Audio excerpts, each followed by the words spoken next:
માં પિતા વિરુદ્ધ જ ફરિયાદ દાખલ થઈ છે, શું હકીકત છે એમાં? ડિંડોલી વિસ્તારમાં ભરવાડનગર 4 રસ્તા એરિયા છે, જેમાંથી એક ફરિયાદી આવી અને પોતાની ફરિયાદ આપેલ છે કે પોતાની સગી ભત્રીજી જે છે એની ઉપર એના સગા પિતાએ શારીરિક અડપલા કરેલા છે, જે સંબંધે પોલીસે તાત્કાલિક એની ફરિયાદ લઈ અને કાયદેસર કાર્યવાહી કરી એટલે એની પિતાની ધરપકડ કરેલી છે. જ્યારે આ બાળા સાથે આવું કૃત્ય થયું ત્યારે એ પોતે જ પોલીસ સ્ટેશન પણ આવી ગયેલી હિંમત કરીને, અને પોલીસ સ્ટેશને એની બીના જાણીને એના કુટુંબીજનોનો સંપર્ક કરેલો અને ત્યારબાદ એની ફરિયાદ લઈ અને જે એનો પિતા છે એને અટક કરી અને એને જેલમાં મોકલી આપેલ છે.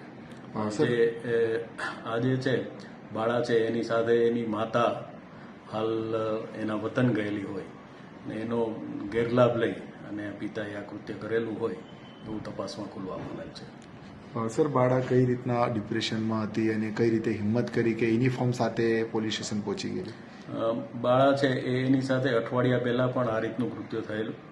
પછી આ ફરીવાર એનું રિપીટેશન થતાં બાળાએ જે સ્કૂલ ડ્રેસ સાથે જ એક મહિલાને એને વાત કરેલી અને એક મહિલાએ એને હિંમત આપતા એ પોલીસ સ્ટેશન આવેલી અને પોલીસ સ્ટેશન આવીને પોતાની આપવીતી જણાવતા પોલીસે એની ગંભીરતા સમજી એની ફરિયાદ લઈ અને તાત્કાલિક કાર્યવાહી કરેલ છે અને હાલ એના પિતા છે એ જેલ હવાલે છે.